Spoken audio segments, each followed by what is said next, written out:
Welcome to Real Estate Radio Live, an informative and engaging hour discussing everything you need to know about the world of real estate. Your hosts, Bobbi Decker and Buddy Saupé of Sotheby's International Realty, provide education and insights important to buyers and sellers locally, nationally, and globally. Selling your home to a foreign buyer or a new recent transplant to your area? Contemplating a second home or a vacation property somewhere else? Looking to find a solid investor market area? Then this show is for you.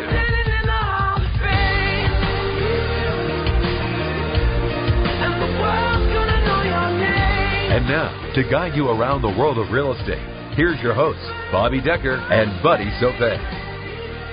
And welcome into another yet beautiful, if not a little bit warm, weekend. Here we go, Buddy. And we're here with our guest, Steve Blanton. We'll get on that. But this weekend, do you know what the big brouhaha is in San Francisco? I think there's going to be a bunch of jet planes screaming through the sky. Doing beautiful patterns that are unbelievable. Just, it seems like inches apart. It's amazing. Yes, if you have an opportunity to get up there, do try and go on BART. Or do try to take the train, because it is just amazingly crazy in traffic-wise up there for Fleet Week. But well worth it. We saw it for a couple of years in a row, and I have to tell you, it was quite the thing to see and to be part of. But we're going to be down to earth here today. We have part 2 of our rent control, and we had a wonderful, lively class before we headed off to Boston and Cape Cod and Gloucester, and met with some very, very interesting people, learned lots about real estate in Massachusetts and, like I said, Cape Cod and New Hampshire. And I found out, what did I find out? I found out there were 2 Walpoles. There's Walpole, Mass., which has a prison. And there's Walpole, New Hampshire, that's full of bed and breakfasts. And we got to meet them both. It's a long story. I don't know. It is. We can't go into it today. We got to cover rent control. So thank you so much. And truly, if you have any questions about rent control, want to ask Steve something direct, please do call us at 1-800-516-1220. We had a great question 3 weeks ago when we had this on, and it was from someone who owned property in San Francisco. You've got to do this. Okay, so we're going to welcome back Steve Blanton, CEO of the San Mateo County Association of Realtors. Steve, of course, was our great guest for part 1.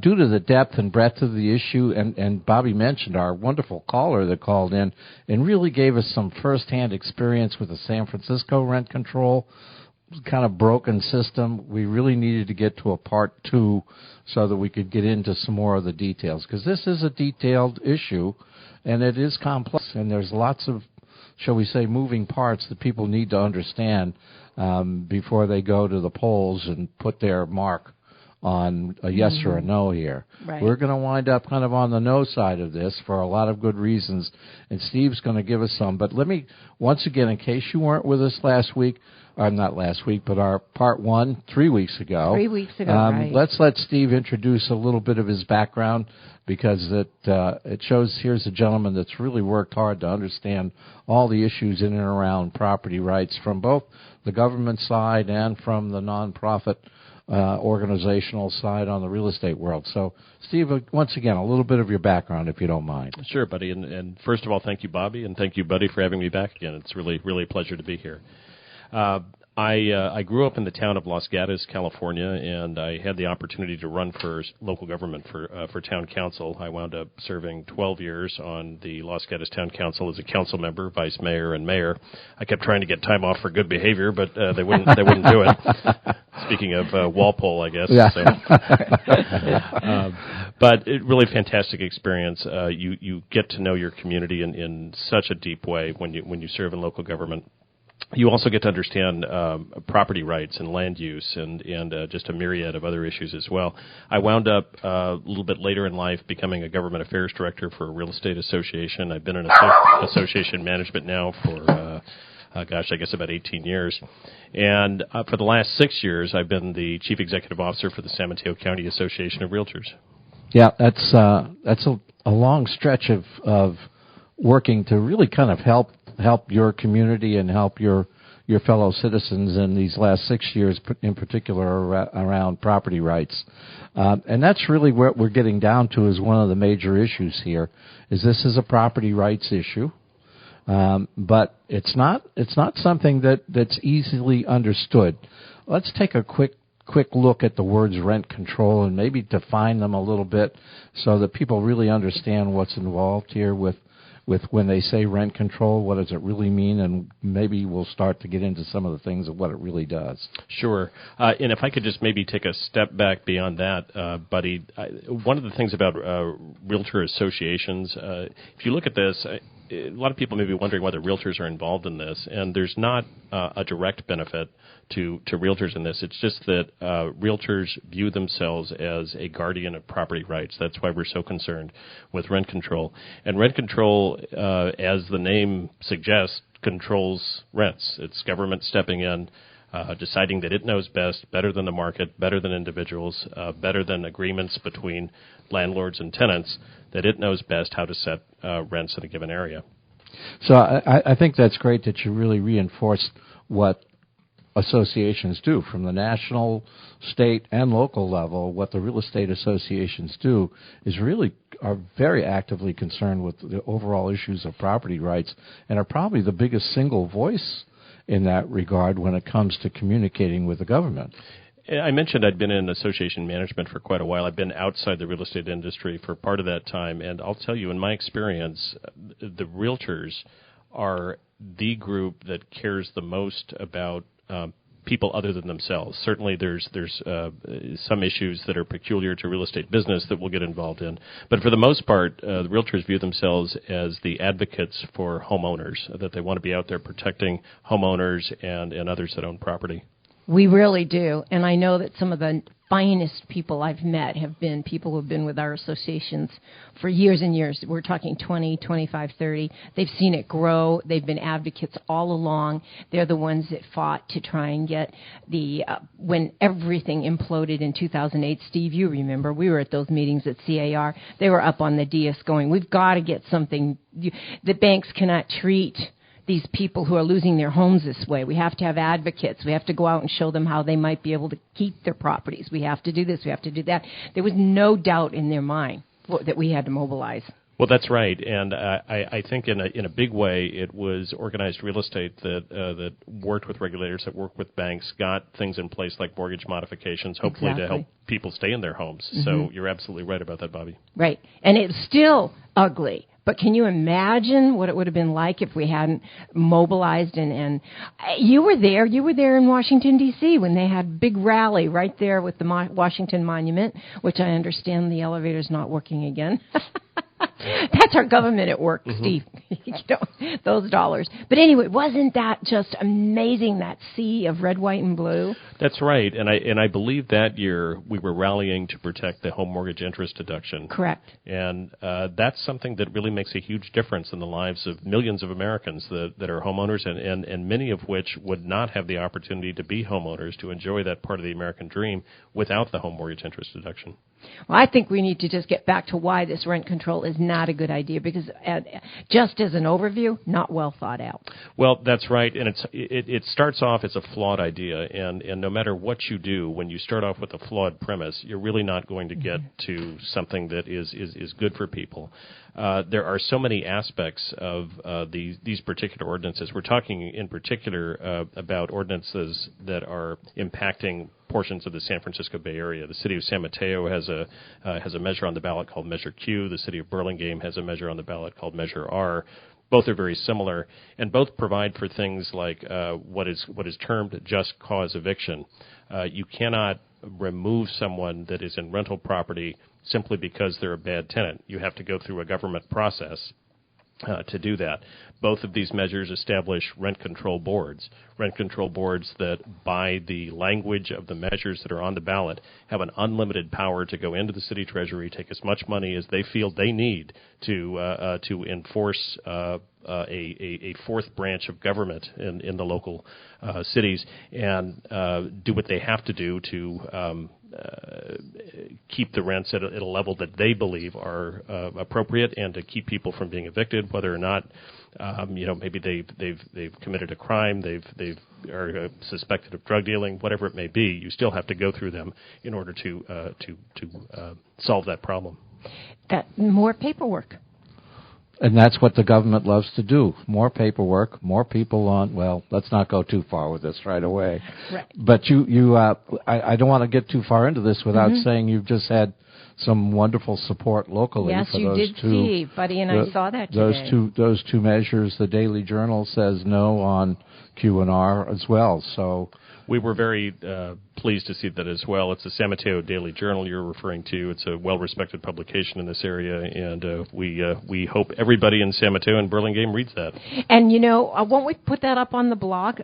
Won't we be giving that to Kim to post at some Certainly. point? So yeah, it's we can put it up on our blog.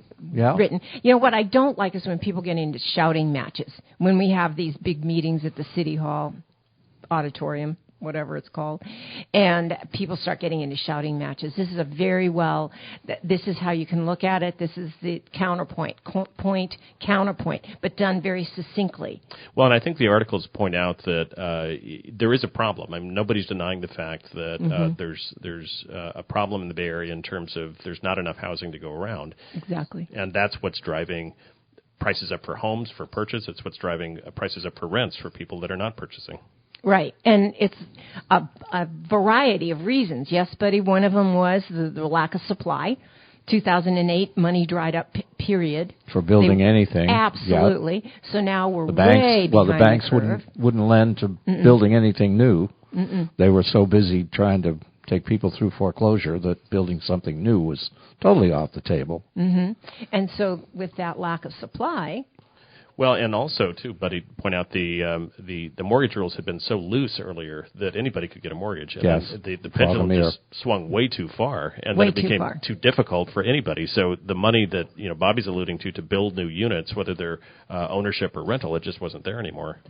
Well, and you have to look at it, now that you have to give your DNA sample to get anybody to fork over any money, it's like, really? You want to know that I actually did graduate? I honestly had a client that at the very last minute they wanted to see his degree, the certificate, the diploma from NYU. Amazing. Utterly amazing. He had a job on Wall Street, and yet they wanted to see that. So we're going to have to go to break, but do stay tuned. We've got lots more information coming at you on the rent control issue, and you can call in 1-800-516-1020. 1220. For more information on today's program, visit RERadiolive.com. That's RERadiolive.com. Welcome back to Real Estate Radio Live, streaming live on iHeart, TuneIn, and KDOW.biz. For more information on today's topic or guest, just visit RERadiolive.com. That's RERadiolive.com. Again, your hosts for today's edition of Real Estate Radio Live, Bobbi Decker and Buddy Saupé. And welcome back to our part 2 of rent control, which we feel is just an issue that needs to be discussed and done intelligently, and the give and take of dialogue instead of all the screaming and emotion.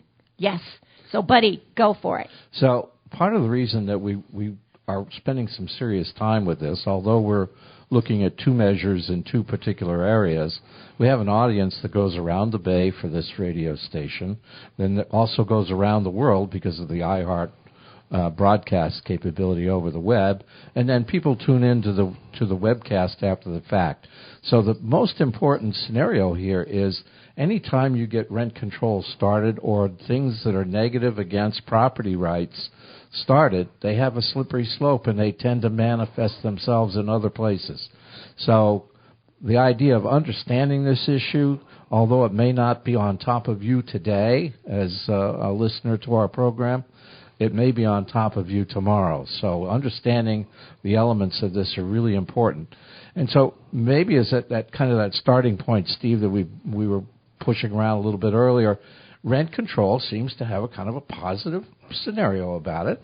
It's a nice set of words, and people, unfortunately, may take it as just that, something positive. Let's dig in a little bit and see what it really means. Yeah, I think you're absolutely right about that, buddy. I mean, you look at just all of us know people who rent. They're good people. I mean, they contribute to their community. They live in this community. They're a part of this community.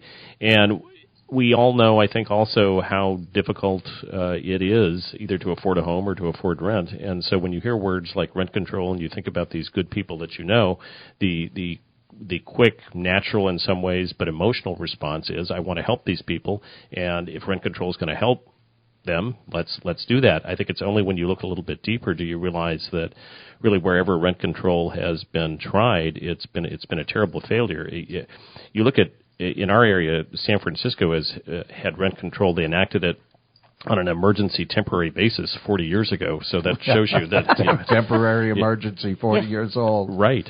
But the average rents in San Francisco were something like 3 times as high as what they are in San Mateo. So if rent control worked, why is it so much more expensive there than it is in a place that does not have rent control at this time? Yeah. So you look at that. You look at the fact, I think I mentioned last time I was here, it's anecdotal evidence, but we know a lot of people in San Francisco that estimate that there's something like 10,000 vacant rental units in San Francisco, or maybe even more, that are being held off the market because the owners of the properties don't want to involve themselves in all the cumbersome regulation. They're just waiting to do something else with the property in the future. So, imagine if you were to be able to put 10,000 units of rental housing on the market, what would that do to rents? That would bring rents down. That would bring rents down. Absolutely. Supply and demand issue.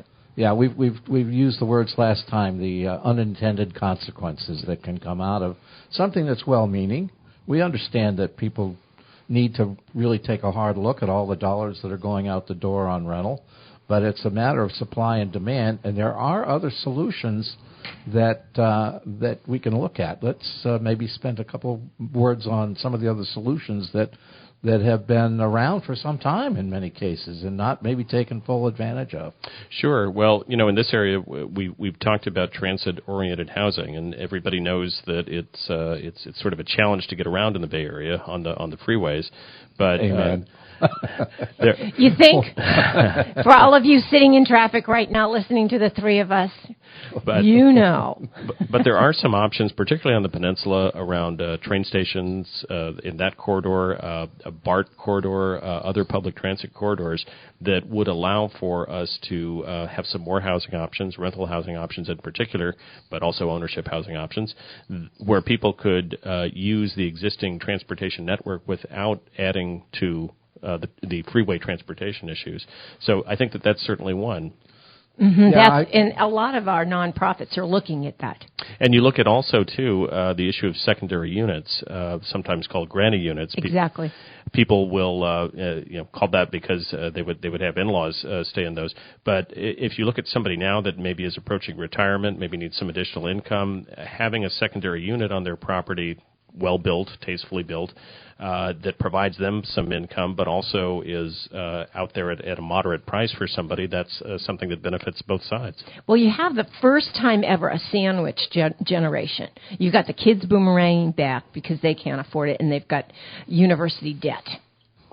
Secondary education debt. Mm-hmm. And they can't afford it right now. They got to get that job and get it going. And then you've got mother and father of the couple that has the kids boomeranging back. So you've got grandma and grandpa coming in, and they need to move out of their bigger houses, but they can't afford assisted living. So that granny unit works perfect. And that's what they're building, out at Del Webb and some of these Roseville and Lincoln Hills and out towards Sacramento.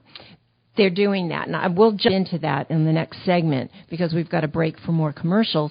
But that works, Steve, and those casitas are really cool. Yeah. And they're not building just one now. They're building that little second one for those boomerang kids. Well, and if you look at, like College of San Mateo, for instance, they actually built on-campus housing for the people who work there, the instructors, nice. The support staff, and so forth. And you talk about low impact. I mean, they don't have to drive. They just walk, to their job. They do. And it's fabulous. It looks great. So anyway, there's our 2 cents. Come on back for this third segment, and we will give you even more information about rent control and why it isn't as great as it might sound. Thanks.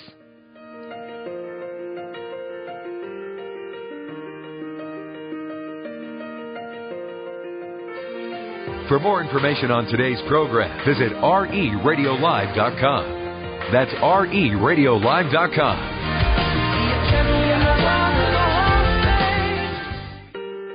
Welcome back to Real Estate Radio Live, streaming live on iHeart, TuneIn, and KDOW.biz. For more information on today's topic or guest, just visit RERadiolive.com. That's RERadiolive.com. Again, your hosts for today's edition of Real Estate Radio Live, Bobbi Decker and Buddy Saupé. And welcome back. Welcome back. We are talking about rent control here. And we want to kind of separate what's real from what people just imagine to be real. So, Bud, take it away. So part of the issue is everybody says, well, rent control is going to save the renters some money. Well, that might be the case in part. But that's not the only economic impact that it has. There may be a counter impact that is maybe even more disastrous.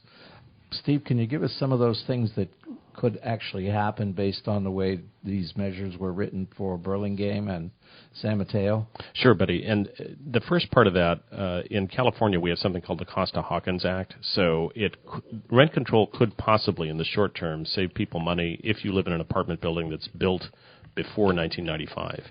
If you live in an apartment building that's built after 1995, you don't fall under Costa-Hawkins. So you are likely to see your rents grow up dramatically, because if you can't raise rents on part of your housing stock, you're going to make up for it on the other part of the housing stock. But to answer the question you raised specifically, there are direct costs associated with passing this rent control measure. We kind of touched on that a little bit earlier. That's estimated by some counts to be $3 million, per city to be able to manage the program. To manage the program, and that's just the direct costs. I mean, you look at the more indirect costs. Where does the city get that money from? Yeah. And the city is not the federal government. They don't have a printing press in the basement to go print the money. So they could get it from one of two places. They could raise taxes, or they could cut services. So it would be a choice of, do you want fewer library books, shorter library time? Do you want less street maintenance, less park maintenance? Do you want fewer police or other emergency services? Or are you willing to pay higher taxes so that you could have this new bureaucracy to tell you what's fair and what's not fair? And one thing you told me about that bureaucracy is also a little scary. It's appointed, not elected. It is appointed, and it's essentially a lifetime appointment. Once that initial group is put in there, the city council has no control over them. No one elects them after that. They're there for as long as they want to serve. Oh. That's a little like the EU. I mean, I really believe that they had all good intentions forming the EU. Then all the bureaucrats got a hold of it. Yeah, that's right. Now look at what's happening. I mean, they can't even agree on whether to have dogs on the borders. I mean, down to that. But they were appointed. There's nobody to check and balance them. But if you look at other unintended consequences, other sort of hidden costs to this, Bobbi, too, there will be legal challenges to this. Oh, I mean, yes. we know that. Oh, yes. And there'll be plenty of legal challenges. And there'll be plenty of challenges if you're a tenant and you don't get your way on the rent, although you're very likely to get your way in whatever you ask. But if you don't, let's sue. If you're a landlord, let's sue. And the city is the one that has to pay all these defense costs. So the figure that I mentioned earlier, that's the known cost. The unknown cost could be all the litigation that can spring from this, and that number could double without much of a problem if some serious litigation. Well, spending so much time on the airplane, flying back and forth, coast to coast, I read a lot of Wall Street journals, and I've got to tell you, it was so amazing to see that they are going to do a $10 million study in Boston to see why people are poor. Okay. Seriously. I looked at it and I said, Bud, am I reading this right? And he said, yes. I said, what if they took the $10 million and did food programs for the kids in schools? What if they took the $3 million for these programs and actually tried to make some affordable housing out of it? Exactly. Yeah. Hey, the three of us have got it going here. But I look at these and it's like, no.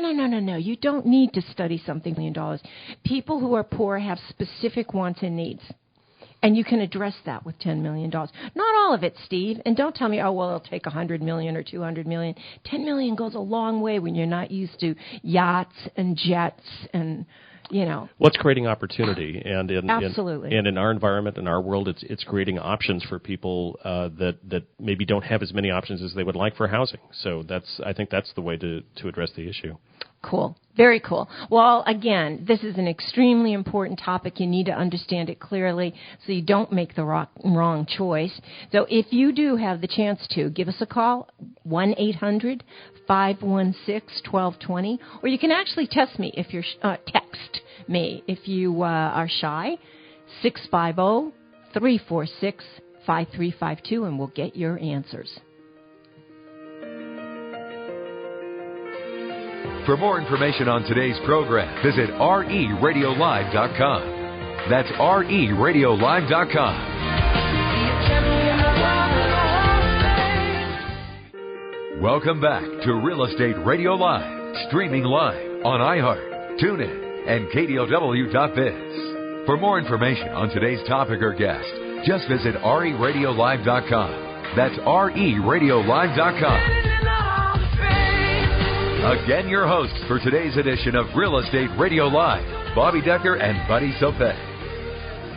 And welcome back. Welcome back. We are here with Steve Blanton, CEO of SAMCAR, which is San Mateo Association of Realtors. And, Steve, you are talking about rent control because it's going to show up on the ballot. And, my gosh, November's around the corner. Where did this year go? Yeah, it always goes faster than you expect, and when you're in the middle of a campaign, it seems like every day just flies by. Isn't it crazy? Well, we had a caller last week, or actually 3 weeks ago when we did part one, and he made some very serious points and showed a lot of frustration because of his efforts to try to keep a property up and keep it in top condition. But San Francisco, under their onerous rules of rent control, made this very, very hard because there's so many conditions and restrictions. So why don't you kind of jump into it, because you know this very well. Sure. Yeah. As I remember, the caller talked about the fact that he had some tenants that he really wanted to take care of, that he didn't raise their rents very often, and he understood that sometimes things happen in life, and maybe they have a medical condition, or maybe they're having a little bit of a tough time. So he's kept rents fairly low, and that is much more common than people want to believe. If you're a landlord, particularly if you take into account that a lot of landlords are just the mom and pops. They have one or two units, and if they get somebody in there that is generally a good tenant, that is taking care of the property, that generally pays the rent on time, they want to keep them. Mm-hmm. So, and there's also a human factor. I mean, if you know that somebody's having a difficult time, you don't want to cause them a greater difficulty.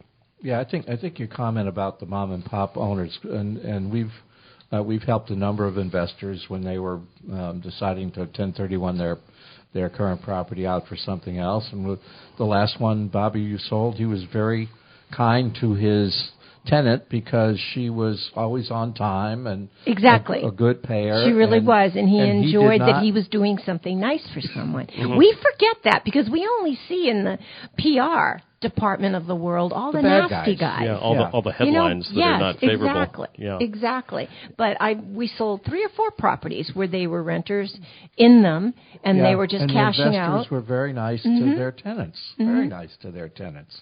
So what about this $850,000 example you gave us last time? Well, yeah, and I think you're referring to the fact that rent control is not means tested. So if you're in a building, maybe you need the assistance. Maybe there's a person that is just not going to be able to afford to keep this unit unless they have some sort of assistance there. But there's others that are well able to afford that. And in our area, you look at all the high-paying jobs in this area. Rent control does not distinguish whether you're unemployed or whether you're making $1 million a year. And I think the example that we had last time was this person in San Francisco that was making $850,000 a year and still lived in a rent-control apartment, had been there many years, if not decades, and had just an astronomically good deal in terms of really not paying their fair share in terms of rent.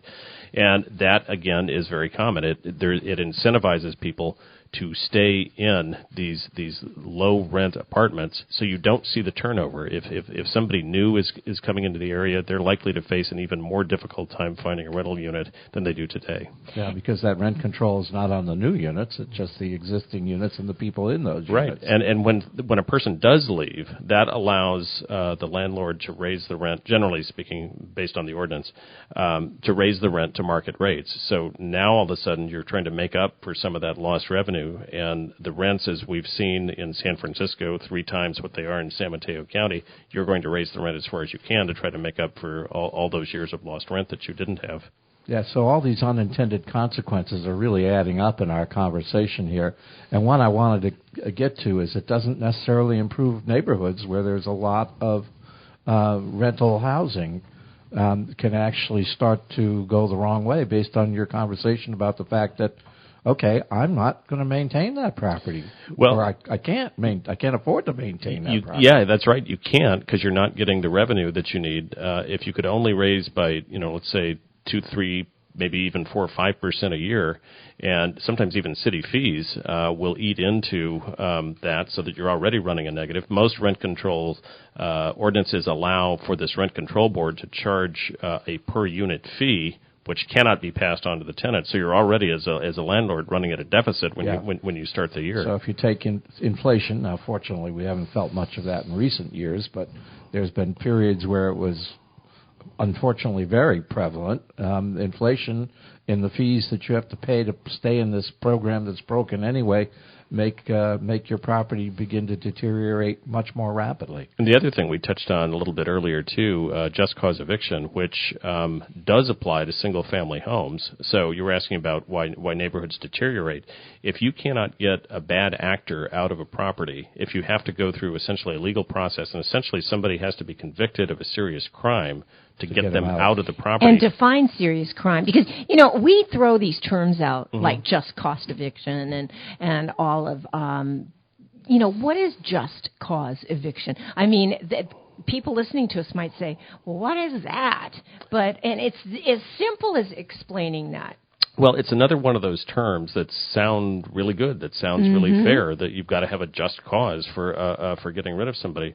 But it goes well beyond that, so that you ask what a serious crime is. It depends on the ordinance, but many times it's a felony, and it could be a fairly serious felony. If somebody's just making noise, playing loud music at night, and they're heedless of their neighbors, they're not paying attention to their needs, a landlord has recourse to ask them to leave because of that behavior. Under just cause eviction, you really couldn't do that because that's not a serious crime. Right, so everyone else suffers. That's right. That is just the most amazing part. You over-regulate the regulations. Yeah, and that's just the tip of the iceberg. We use the example of a drug dealer or many other unsavory elements that you see in certain neighborhoods, and there's really no effective way of removing people that engage in that behavior. Yeah, and there was one other little nasty part of this, these two programs that say they can sublease. Well, that's right. Isn't this scary? That's right. So the current renter could then sublease to the bad person. That's right. And as a landlord, you would have no ability to stop that. You have no ability to screen who the sublettee is. And interestingly, you can't raise rents, but your tenant can raise rents on the person that they sublet to. So I'd like to know the profits alive and well in the U.S. of A. Well, we're just about going to break on that little giggle. And when we come back, I really think we should take a hard look at just the key issues, put them in a nice, neat little list for our listeners. Sure, absolutely. Fantastic. 1-800-516-1220. Thanks. For more information on today's program, visit RERadiolive.com. That's RERadiolive.com.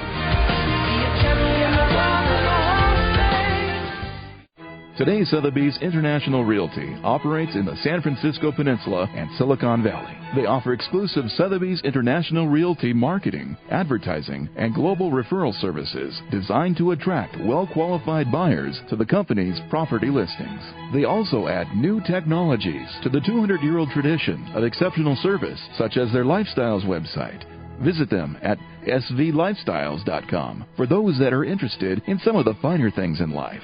From exotic cars to yachts, fashion, finance, food, wine and spirits, there is video that fits all those lifestyles and more. svlifestyles.com. In addition, the company and its clients benefit from an association with the Sotheby's Auction House, which promotes real estate referral opportunities with auction house clientele. Visit them at todaysir.com or call 650-597-1800. 650-597-1800. Welcome back to Real Estate Radio Live, streaming live on iHeart, TuneIn, and KDOW.biz. For more information on today's topic or guest, just visit RERadiolive.com. That's RERadiolive.com. Again, your hosts for today's edition of Real Estate Radio Live, Bobbi Decker and Buddy Saupé.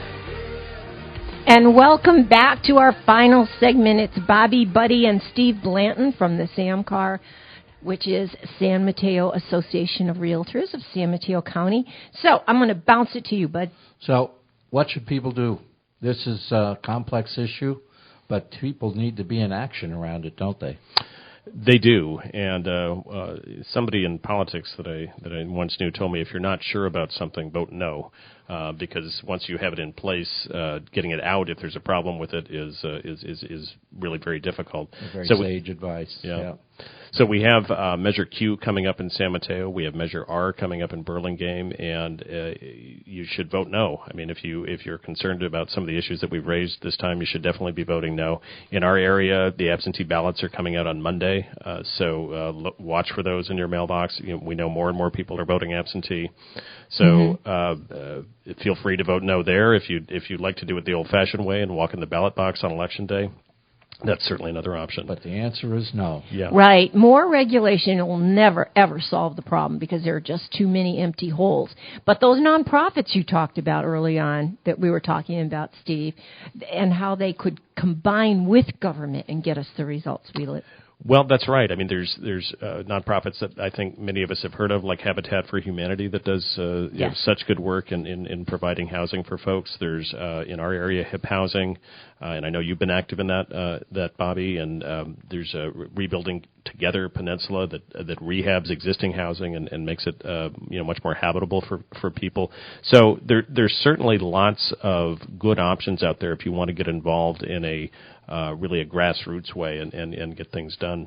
Even Facebook dedicated some of its own land for 1,500 residential, units. I mean, people know we need housing. More bureaucracy is not going to solve the problem.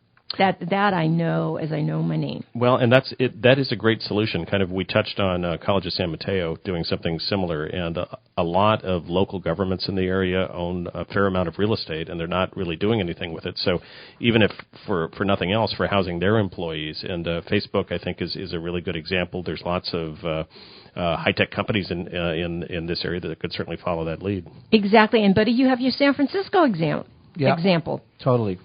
But before we go, because time is so short, there's one thing I want to talk about, and that is we will put the article from the Daily Journal on the blog Tuesday when this show repeats on Bobby's blog, www.bobbidecker.com. That's BOBBIDECKER. And there's lots more information. We could probably do a part 3 on this if we. Well, we'll have them back after we see how it all goes. Okay, that sounds all right. And how can they get in touch with you, Steve? They could email me, Steve at SAMCAR. That's SAM as in Mary, CAR.org.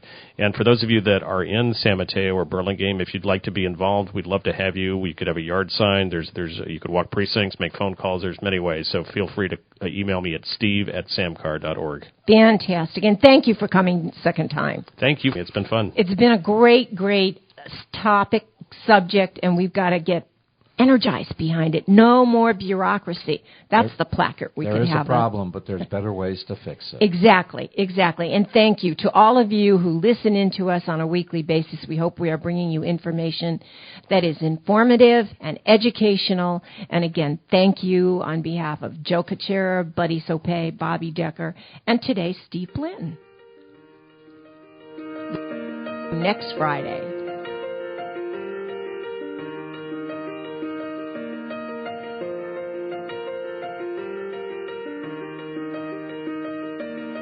You've been listening to Real Estate Radio Live. For more information on today's program, visit RERadiolive.com. That's RERadiolive.com. Tune in, log in, download our podcast. Discover more at RERadiolive.com. RERadiolive.com.